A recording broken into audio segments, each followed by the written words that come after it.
Hey everybody, welcome back to the PubTriviaExperience. My name is Chris, and tonight we have gathered here tonight to play some trivia. And I am joined by two of my favorite people, the pride of Huntsville, Alabama. It's the Motts, Mike and Nikki. Mike and Nikki, we'll start with Nikki. Nikki, how you doing? What you drinking? Oh, I'm doing pretty good. We're just enjoying actually today wasn't too bad, but we had like 2 days of straight rain because we had the aftermath a little bit of Hurricane Ida. So we just been sitting through a couple days of rain. Woohoo. Yeah. Nothing compared to what they're putting up with in Louisiana. No, of course. I mean, I'm not complaining. We've had it pretty easy, but just a No. lot of rain. And yeah, doing pretty good. I just having a cup of coffee tonight because we're playing some trivia. I needed to keep my wits about me because I know that Mike's drinking, so that's my strategy is to be. I love it. To not be drinking, so maybe I can kick his butt. I don't know. We'll see. You want me to top you off, honey? Sure. Here's the bottle. Keep it flowing. That's a big bottle. Nikki, I am joining you. I am keeping my cleanse going, and I am actually going for Sober September. I am not going to have any alcohol throughout the entire month of September. And I am on day 2 of this. And so far, so good, because I've been sick the whole time. So, yay. But I have got a big old glass of H2O, high-quality Zephyr Hills water.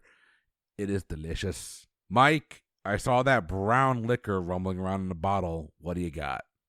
Yep, I'm riding the bourbon train tonight. This is actually a bottle that I picked up a month ago when we rendezvoused in Louisville.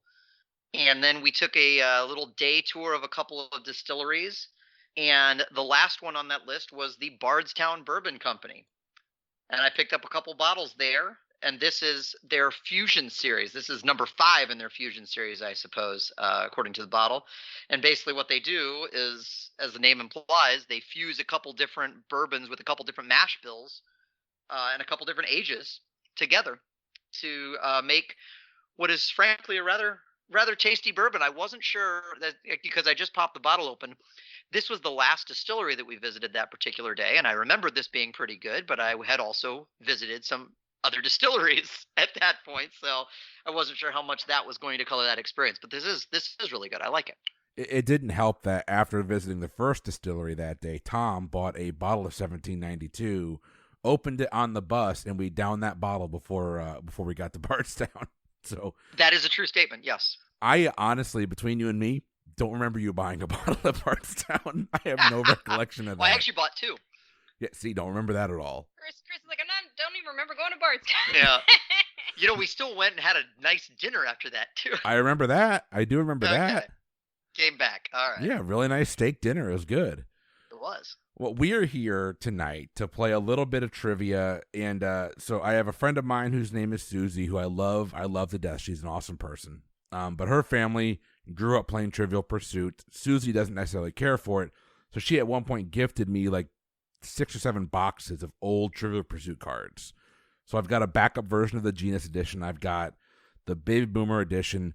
And this is another one of the ones that she gave me. This is the Trivial Pursuit Silver Screen Edition. This was an add-on that it was an accompaniment to the regular game that came out in 1983. And it's going to be Mike versus Nikki tonight. And the way you win is simple. You've got to get one question correct in each category. Your categories are settings, titles, off-screen, on-screen, production, and portrayals. We will go back and forth with the question asking. You'll choose the category you want. Once you close out all 6 categories, once you get a piece of pie for all of them, then the other person will challenge you with one final category. To keep this nice and fair, I will draw a new card for each individual question. The early versions of Trivial Pursuit, not sure who here has played them, but the early versions, the cards tend to be sometimes very linked, where they'll have several facts about one different movie. In this case, one different movie on the card for like 3 different questions. Not necessarily fair. So I will always draw a new card. I have no control over how easy or how difficult the questions are, so don't blame your host. But we are going to allow Nikki to get us started. Nikki, give me the category that you would like to start with. I will go with portrayals. Portrayals. Why not? Nikki, who played Meanie Calvera in The Magnificent Seven? Meanie is not meant to be part of his name.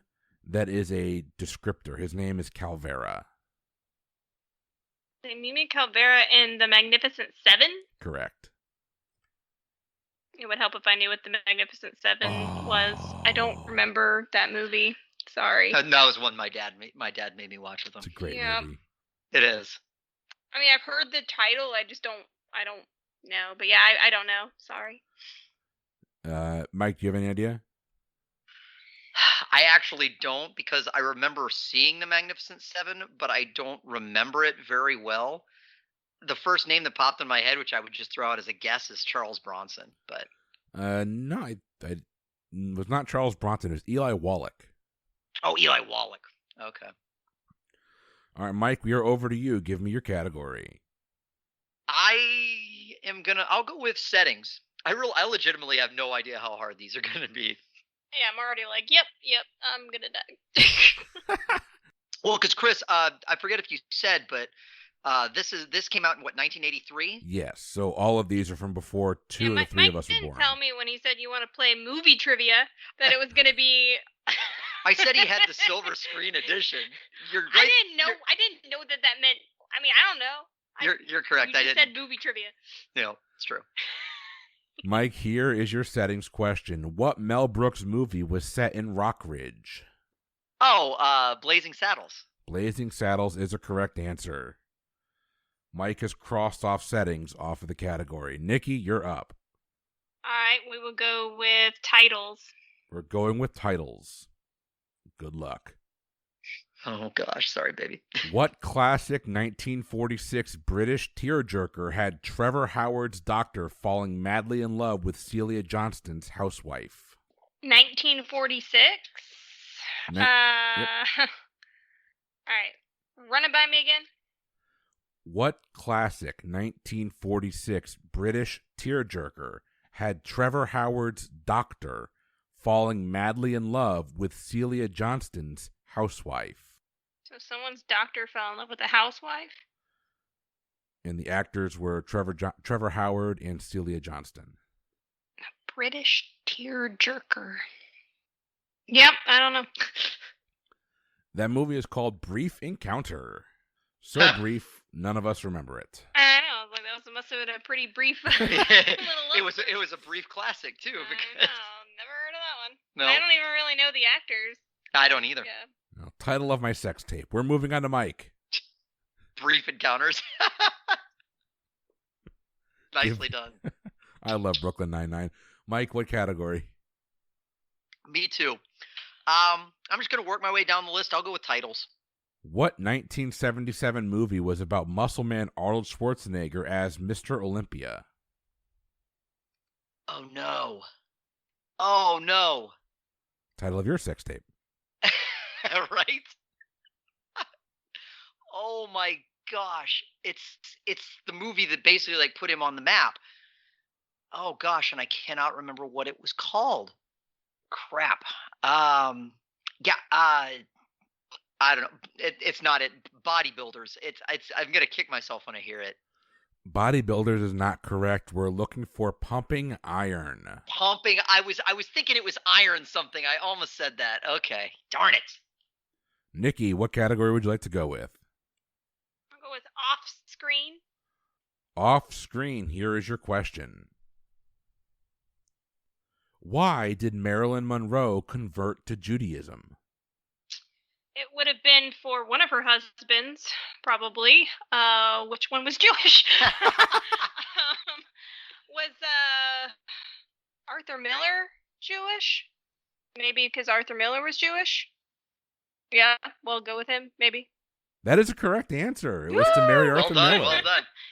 I was thinking that. I wasn't sure, but that's what I was thinking too. Nice pull, Nikki. Mike, we're back to you. Nikki's tied it up. Yes, she did. Woohoo, I know some old school gossip.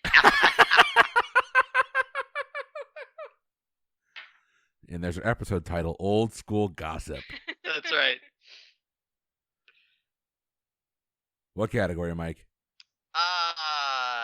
She did off-screen. I'll do on-screen. Here is your on-screen question. What was the name of Inspector Clouseau's valet in A Shot in the Dark? Oh, for Pete's sake. 1983. Gotta love it. No, I mean, I've seen A Shot in the Dark. I've seen, I haven't seen all the Pink Panther movies, but I've seen A Shot in the Dark. I definitely have. It's been a while, and I just don't remember the name of his valet. Goodness. I don't even know where to begin to guess. Hopkins. I don't know. Not a bad guess. This particular person shares a name with a superhero.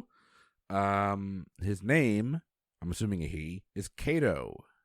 Oh, Kato. Okay. Nikki, you got a chance to take a lead. What category are you going with? I will also go with on-screen. Here is your on-screen question. What sport was depicted in All the Marbles? Sport was depicted in All the Marbles? Correct. I mean, is there a game involving marbles? No, but I mean, I'm sure it's just like take one roll. It's all worth all the marbles. Did it tell you what year the movie came out? It did not. I don't know if that would help me, but It could. all right. What sport is depicted in All the Marbles? I'm wanting to say like horse racing or something because I'm thinking it's betting. You know, like this is for all the marbles. So I want to say horse racing. You had some logic to it. Unfortunately, it's not a correct answer. It was women's wrestling. No, wouldn't have gotten there. Yeah, No chance in hell. not where my mind was going at all.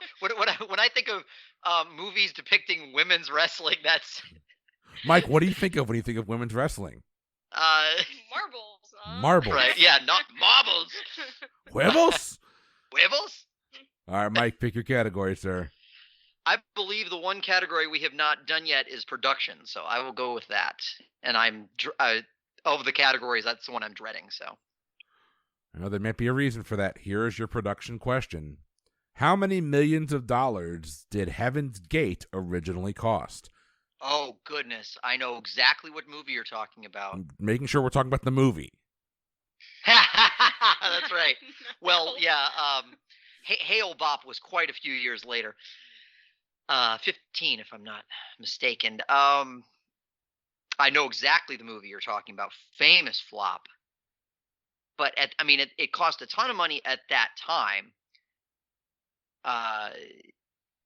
But I'm not, and I think it's one of those movies that was one of the movies that ultimately catalyzed PETA getting involved with animal abuse stuff, because there was a lot of really, really crappy stuff that happened on that production with the animals, if I'm not mistaken. Couldn't tell you what it cost. I'm going to guess $20 million, which was a lot back then for a movie. That was a lot back then for a movie, but you're still only about 50% right. It was actually $40 million. Wow. Okay. That was a flop. Yep. That's a hell of a flop. Flop on bop. Nikki, you're up. Sorry, bad jokes abound. I'll try portrayals again. We're going back to portrayals. Who played the deadly dental duelist Jaws in The Spy Who Loved Me and Moonraker? Mike's gonna kill me because I don't know. That or he's mad that you got the question and not him. Yeah, he's mad that I got this question because I don't know any of the James Bond movies at all. So. Mike, you want to help her out? The actor's name, you would know exactly who we're talking about. He's the guy in Happy Gilmore that has the nail in his head. I like him. That's the actor. I think his name is like Richard Kyle. I always heard it pronounced Richard Keel, but Keel, Kiel. Kiel, is that right? Richard Kyle or Richard Keel is correct. Nicely done, but no points. Mike, we're back to you. Oh, let's see. I think I'll go back to titles. Back to titles. What 1980 William Friedkin film saw a leathered Al Pacino dancing with men in a bar? 1980 William Friedkin film. Al Pacino dancing in leather with men at a bar. What 1980 William Friedkin film saw a leathered Al Pacino dancing with men in a bar?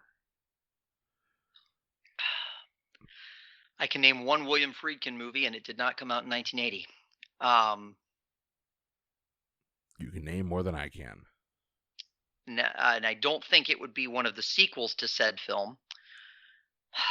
Al Pacino, leathered Al Pacino dancing with men in a bar.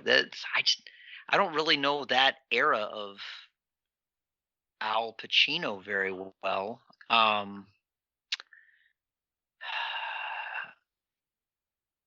I know his 70s stuff pretty well, and then really 90s on, but 80s is kind of a little bit more of a blur for me as far as Pacino goes. I don't really have a good guess. I'm trying to pull up. He did a movie. I think it was a little later, but he did a movie. I never saw it, but he did a movie with Michelle Pfeiffer when she was pretty young. I think it was a little later. I'm just trying to pull up its name because it would be something. I think it was called like Frankie and Johnny. So I'll say that. Frankie and Johnny, unfortunately, is not correct. The movie they're looking for is Cruising. That was the name of it. I was like, I mean, I couldn't remember the title, but I remember. I mean, he was gay in it. Oh yeah, it was like a big it was like a controversial thing, and it was in a couple of documentaries. And I'm like, I feel like I've seen like bits and like you heard of it, but I couldn't remember the freaking name. Yeah. So here's I have it on IMDb. Here's the synopsis they have. A police detective goes undercover in the underground S&M gay subculture of New York City to catch a serial killer who is preying on gay men. Even for 1980, that actually seems very advanced. So I applaud the guy. Apparently did. So what movie did you know he did, Mike, out of curiosity? I mean, in the 70s, he was, obviously he did the Godfather movies. He did Dog Day Afternoon, which is fantastic. Not Al Pacino, William Friedkin. Oh, William Friedkin. He's the director of The Exorcist, dude. I didn't want to say it in case it came up later, but. Oh no, he also did The French Connection. That's why I was asking. I didn't know which one of those you knew. All right, Nikki. He did do The Exorcist, though, right? He did, yes. Okay, I didn't remember who did The French Connection. I'll remember that now. Nikki, you're up. I'll go with Settings. We're going with Settings. What town were Gene Kelly and Frank Sinatra on in the 1950 musical On the Town? I don't know. Maybe they danced in some movie called On the Town. It's got to be like New York, Chicago, or Paris because that's like the only places that will go with New York. New York is a correct answer. New York, it's a wonderful town. Oh, is that where it goes from? Okay. I don't know. I mean, I've never even seen it. I just know that. I mean, I figure maybe be New York. Yeah. No. Well done. Nikki's got a 2-1 lead. Mike, you're up. I'll try it off screen. We're going with off screen. I'm not as good at the gossip, but we'll try. What star of Gone with the Wind once admitted, "I can't act worth a damn"? That sounds more like a Clark Gable thing than a Vivian Leigh thing, so I'm going to say Clark Gable. Clark Gable's the correct answer. You have tied this game up. It's 2-2. Nikki, you have closed out Settings and off screen. Mike, you have also closed out Settings and off screen. Yeah, that's right. The couple that trivia together stays together. Nikki, make your selection. All right, I'll go for Titles. We're going for Titles. What 1937 film saw Gary Cooper observe, "I can tell you what an Indian will do to you, but not a woman"? Scarface? Scarface is not a correct answer. This is a movie called The Plainsman. Oh. Because I was just thinking it might have been the old, like, Gary Cooper did some of those old mafia films. So. Oh, yeah. Not a bad, I think he was in Scarface, but, like, the original. Right, yeah, Scarface, Shame of a Nation. Yeah. Mike, you're Speaking of Pacino. I have not done Portrayals yet, so I'll do Portrayals. Mike is going to Portrayals. Who played John Dean III in the TV movie Blind Ambition? What? It's first of all, TV movie. It says silver screen. I don't get a year. I don't get anything. John Dean III. Blind. Okay, I mean, if it's a TV movie, then it's at least 70s, probably. John Dean III. I don't know. Michael Douglas. You're in the right range. That did come out in the 70s, 1979. It was Martin Sheen. Oh, Martin Sheen. Oh. Still never heard of it.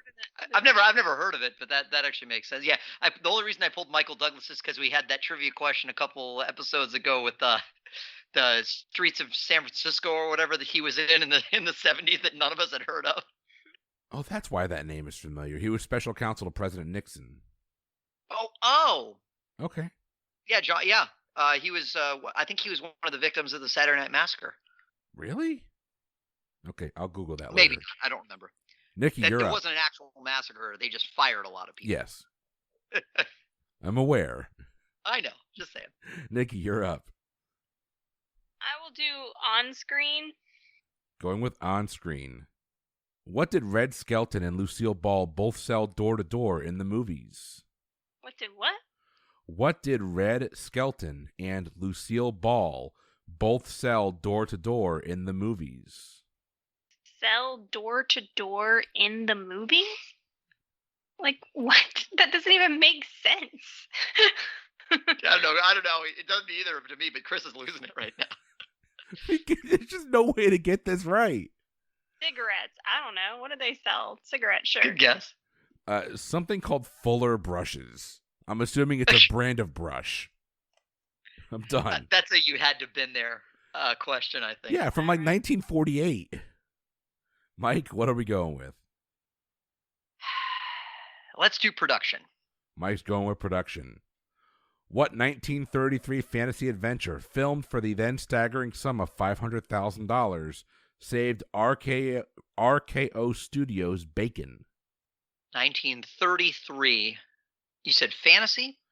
What 1933 fantasy adventure? Fantasy adventure. That's right. Okay.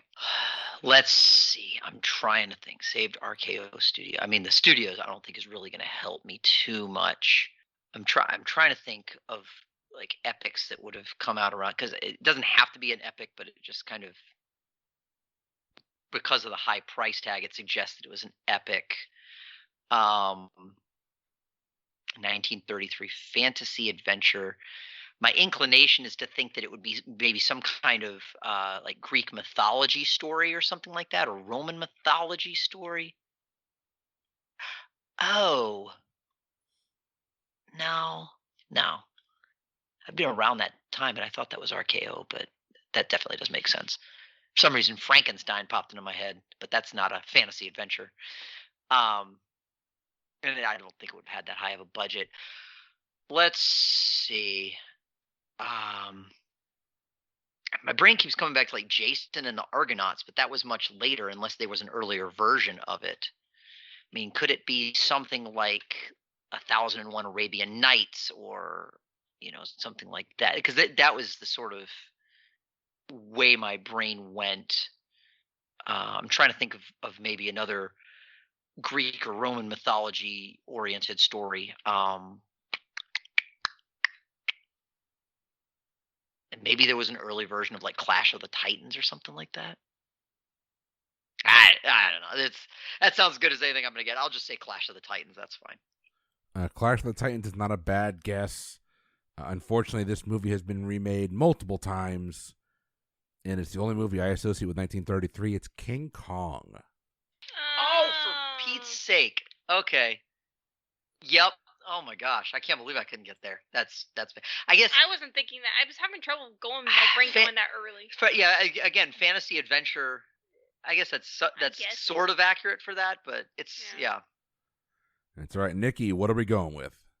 I guess I'll do production as well. We're going with production. What series of British comedies always featured Charles Hawtrey, Kenneth Williams, and Hanny Jacques? Jacques? I am not even going to pretend I can speak or pronounce French. It's Jacques is usually how that's pronounced. Okay.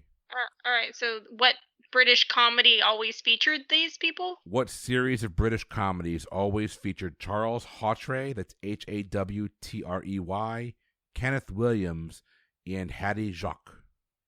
British comedy. I love how Chris is just like, nope, don't even bother. Yeah, I mean, I don't think I'm going to be able to pull anything up. I mean, I don't know the year or anything either, so. All right. No, I don't know. The Carry On films. Okay, yeah. No idea. I got nothing. All right, Mike? Well, Alex, I'll take titties for 500. We're going with titles for 500. I'm sorry. Wah, All right. Titles. What 1972 film chronicled the adventures of Winston Churchill to the time he became a member of Parliament? 1972 film? Yes. The early Churchill years. Oh my goodness. I have no idea. That's what I'll say, the early Churchill years. Actually, close. The correct answer is Young Winston.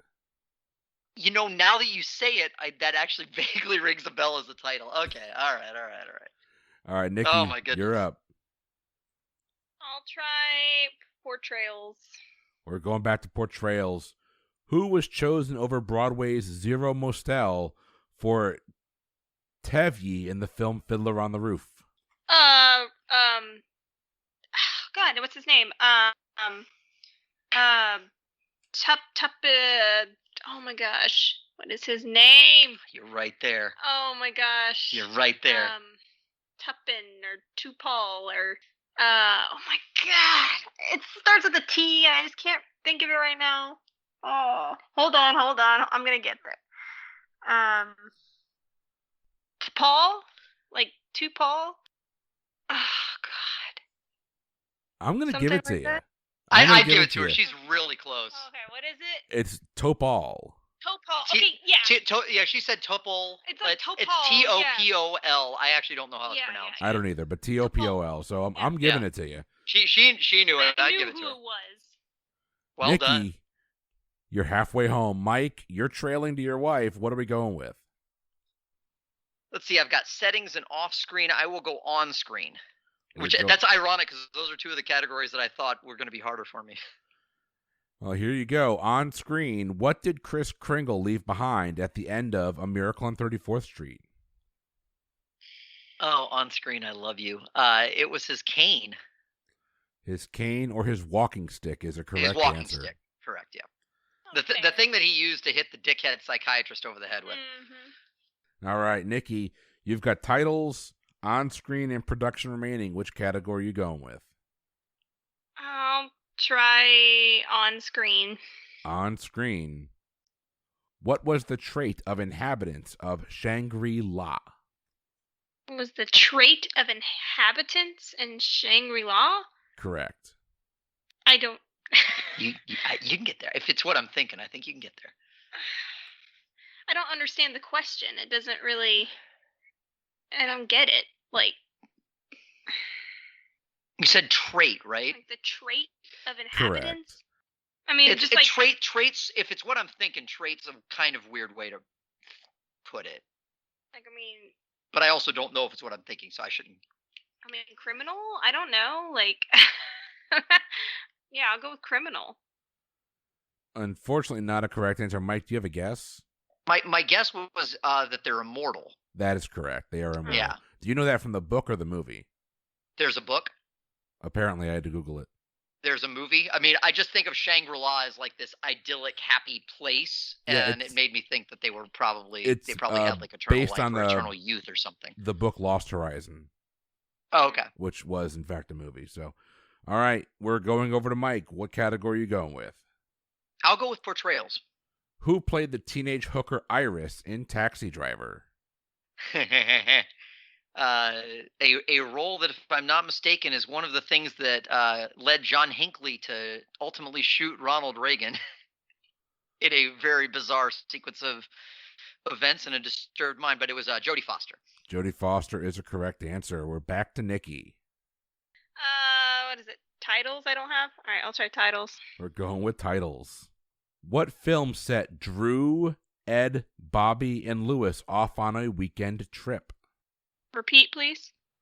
What film set Drew, Ed, Bobby, and Lewis off on a weekend trip? I want to rewrite some of these questions. They're oddly worded. Well, what film set them off on a trip? What film showed Drew, Ed, Bobby, and Lewis going off on a weekend trip? Sounds like the answer would be The Hangover if it didn't come out 25 years later.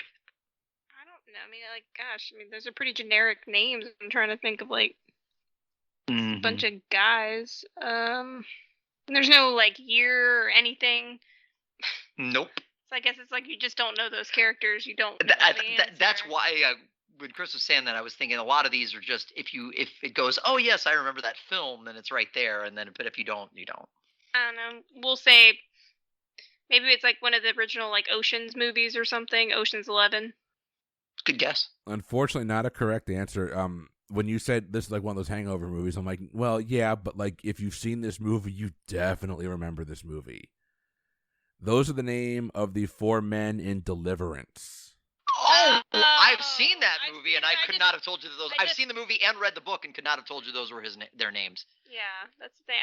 I'm not good. The names was not if you kind of given me a year, I maybe could have gotten there. But Mike, you're up.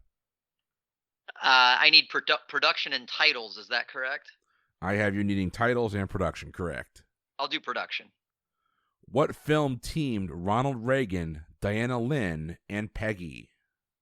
I'm going to go out on a limb and say that Peggy was probably the name of I believe it was a chimpanzee, and guess Bedtime for Bonzo. Bedtime for Bonzo is a correct answer. Holy shit. It's sad, but how do you know that? Because what I'm picturing is the video for Land of Confusion by Genesis with the puppets and the Ronald Reagan puppet, and he's in bed with Nancy and a chimpanzee. I don't know. I think the one Reagan film I can name is Bedtime for Bonzo. Is that weird? Maybe. Whatever. Oh my Lord, Nikki, you're up. which ones do I need? Most of them. No, you need titles, on screen, and production. I think Mike's titles, doing the job of on-screen, host. and production. All right, I'll go with production. We're going with production. Whose directorial efforts included Wild Strawberries, Cries and Whispers, The Passion of Anna, and Autumn Sonata? I don't know directors, so I don't know. I don't know. Mike looks like he's about to have an aneurysm. You okay? Yeah, I'm trying to pull up the guy. I'm trying to pull up the guy's name, and I can't pull it up. I think I've even seen Wild Strawberries at one point, but it was Ingmar Bergman. Ingmar Bergman. That's who I was trying to think of. All right, Mike, you need one category, and that is titles. Is that what you're going with? That is what I am going with. What 4-hour 1971 documentary detailed the Nazi occupation of France? 4-hour documentary Nazi occupation of France. I do not know if I'm going to be able to get there at all. I'll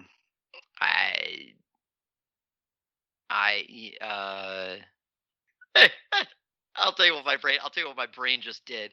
For whatever reason, I was going, I don't know, maybe autumn in Paris. And then I was like, but I don't know if it was necessarily autumn. I don't remember exactly when the Germans invaded France. And of course, naturally, I start going through the seasons and I start going springtime for Hitler and Germany. I have no idea. Sure, autumn in Paris. That sounds good. I don't know documentary films very well, but it sounds like a very interesting one that if I ever have 4 hours of free time, which will likely not happen, it seems like something I might enjoy. I have actually just made a note of it because I'm going to try and find time to go back and watch it. It is called The Sorrow and the Pity. Oh, interesting. I have made a note of that, and reading out what it says here on IMDb, from 1940 to 1944, France's government collaborated with Nazi Germany.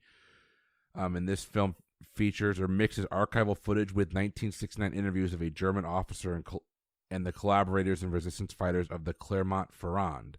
They commented the nature, details, and reasons for the collaboration, from anti-Semitism, xenophobia, and the fear of the Bolsheviks to simple caution. Part 1, the collapse, includes an extended interview with Pierre Mendès France, jailed for his anti-Vichy action and later France's prime minister.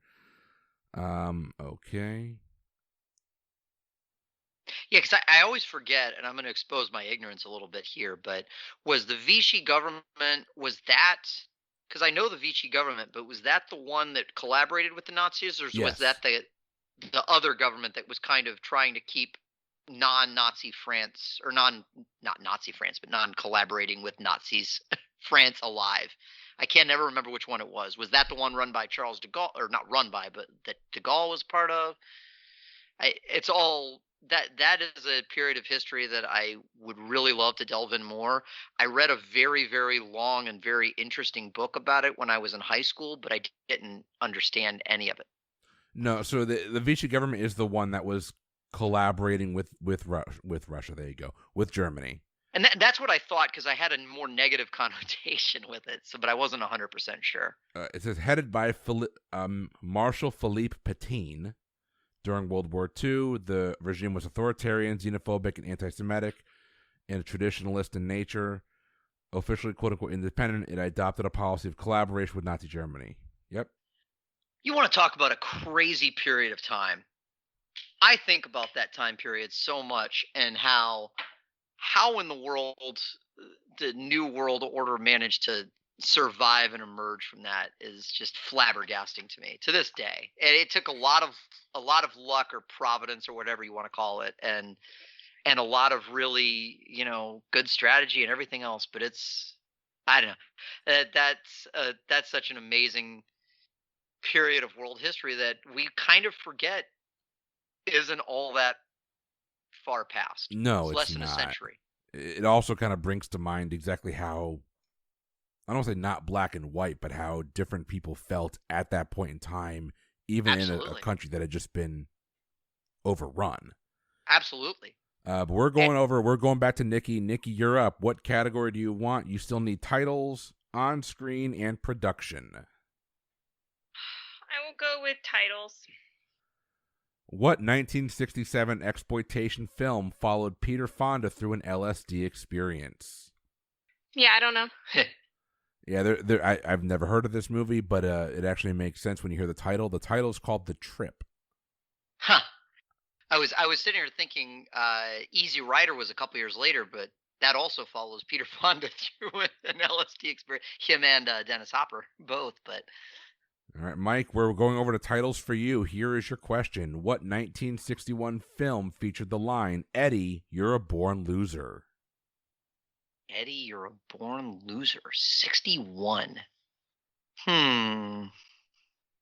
61. I have no idea why. I don't think Eddie. I'm trying to think of films with characters named Eddie that would have come out around that time. The first film that popped in my head was West Side Story, which would have been around that time. Although I think that was more 62, 63. So I don't necessarily want to lock that in. It's just the first one that popped into my head. But that does seem, other than I'm not very familiar with West Side Story. I only watched it once. I don't necessarily remember. The only character name I remember, honestly, is Maria. I can't even remember the Romeo equivalent's character's name, which is terrible. No, not you, buddy. Sorry. I don't know that I'm going to come up with anything better. Eddie, you're a born loser. Oh, no. No, no, it's shit. I know what it is. I think I know what it is now. Paul Newman, his character was Fast Eddie. That would have been around that time. Oh gosh, The Color of Money was the sequel. What was the original called? Was it just Fast Eddie? Oh my gosh, he's a pool player. If I'm correct, I think it would have been around that time. I think it might be that movie now, and I cannot pull up the name of that movie. Shoot, I'm gonna kick myself. I'm gonna say Fast Eddie, but I'm gonna kick myself if that's right. You're going to kick yourself because it's not right, but you have the right movie. It's the right movie. Yeah, that's what I mean. It is now a trivia. It shares a name with a new trivia game show that just came out. That is hosted by none other than Craig Ferguson. It's The Hustler. The Hustler, son of a gun! I absolutely had the right. Nikki was sitting back there like, I know this.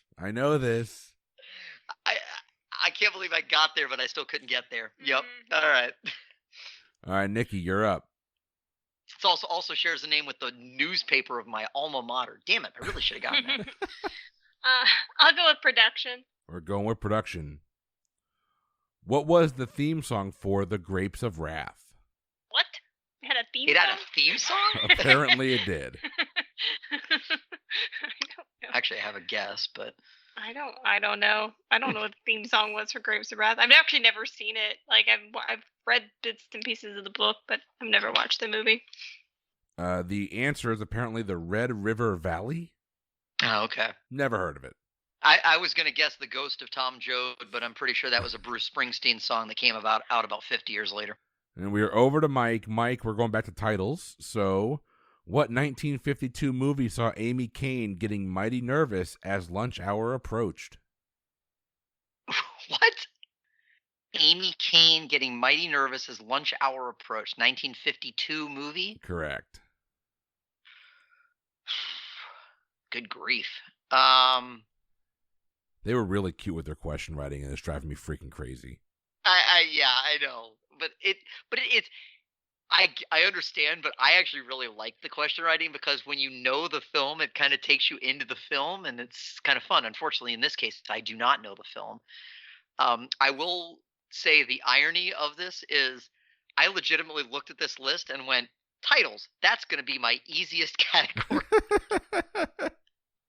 It's around that time. I don't remember her character's name, and I feel shame that I've only seen this movie once, and so I don't, even though it's one of the greatest movies of all time, and I don't have much of a leg to stand on as far as this goes, but for whatever reason, Singing in the Rain popped into my head. I think it might be a year or two later, but that's what I'm going to say. Unfortunately, not correct.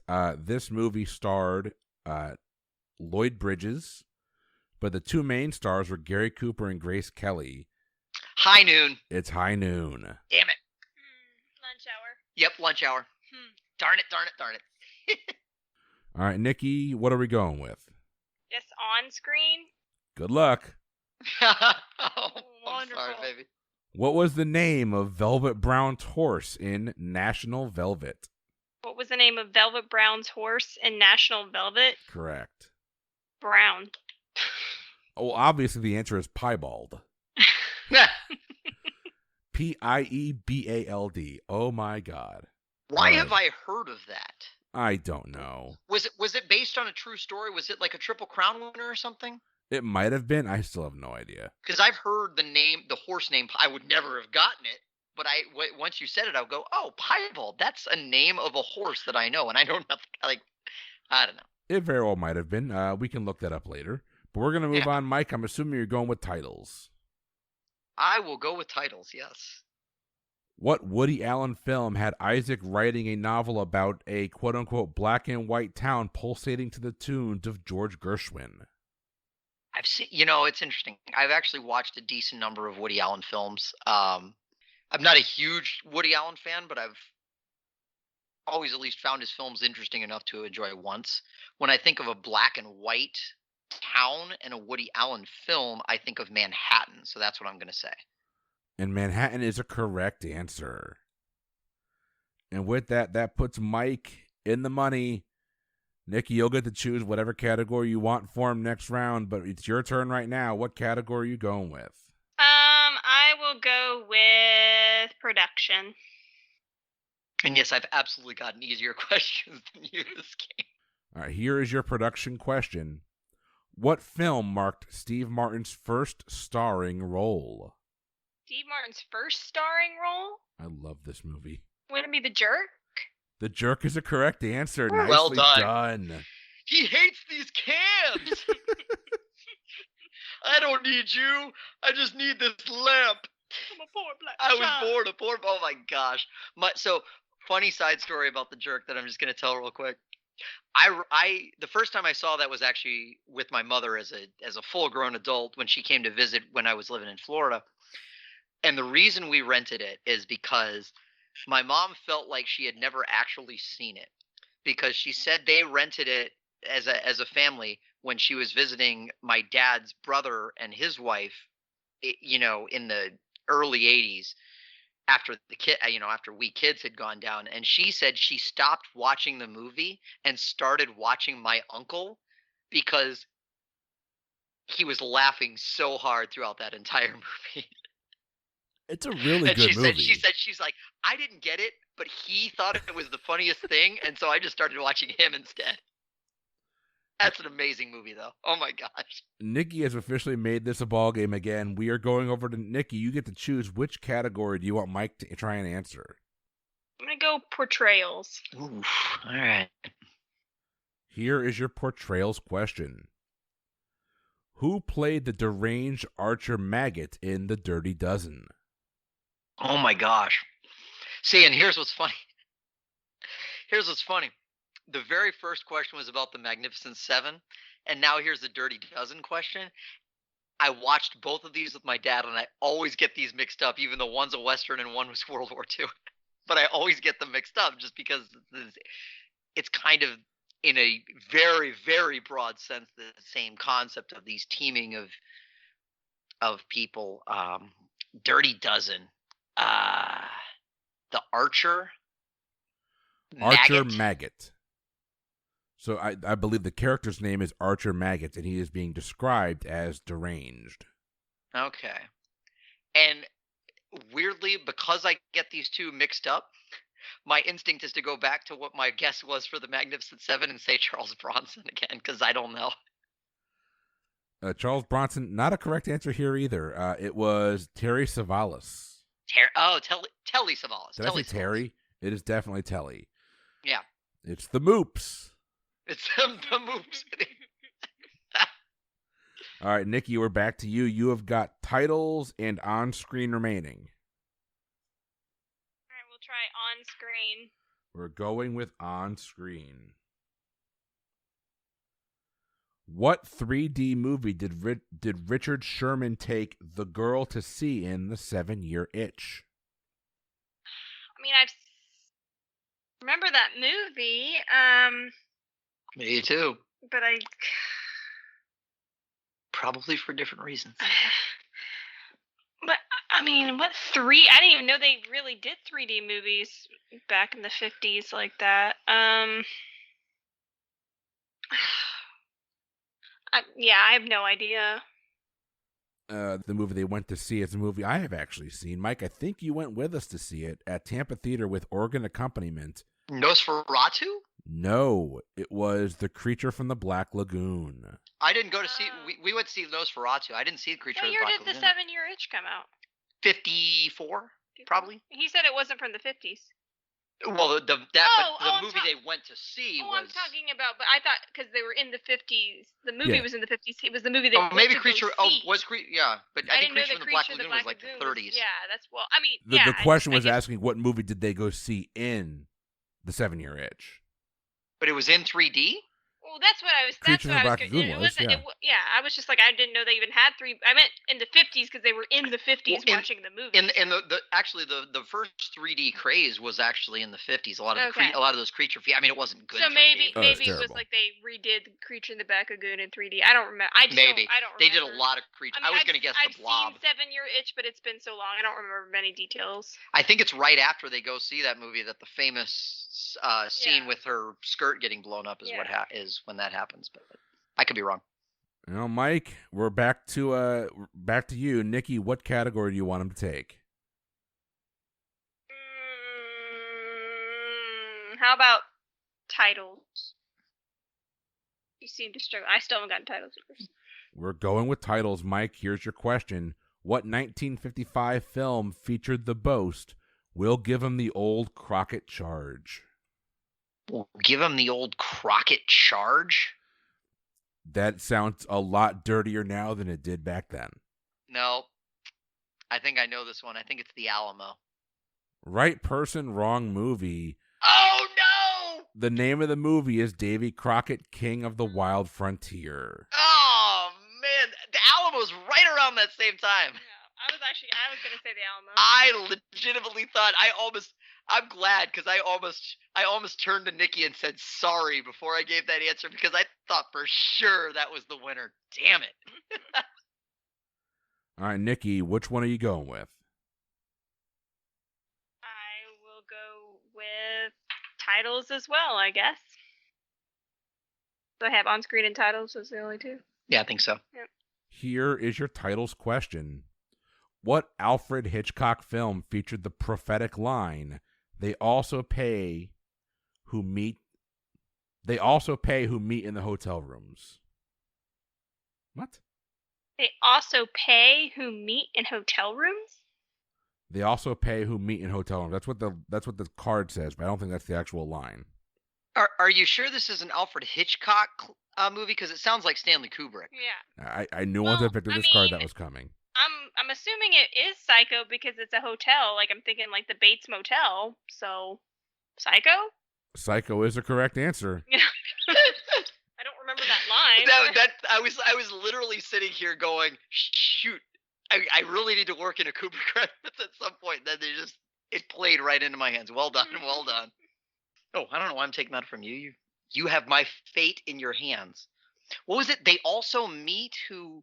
You're looking this up. I'm looking it up right now because I can't be what the actual line is. Yeah, it was. I don't remember the line. I'm just thinking. What was it? They also hotel. meet who play in hotel rooms. So the card reads it as, they also pay who meet in hotel rooms. They also pay who meet in hotel rooms. I'm trying to find it here. I'm on. Are they supposed to are they suggesting like hookers? That sounds like what it's implying, but Which would kind of make sense with the narrative of the film to an extent, but it definitely would. I'm trying to. I'm on a wiki page right now, and it's not there. I thought it was going to be there. I somehow managed to be at the IMDb page for The Shining. That's two. I know. It's still kind of part of the same one. Is it? All right, but I'm done. That's my one per cast. Yeah. Okay, I'm not able to validate that is the correct answer.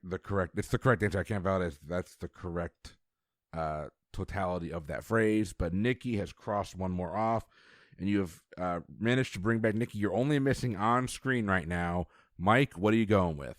Oh no, Nikki, what is Mike going with? Production. Who directed Leonard Whiting and Olivia Hussey in Romeo and Juliet? Oh, Zeffirelli.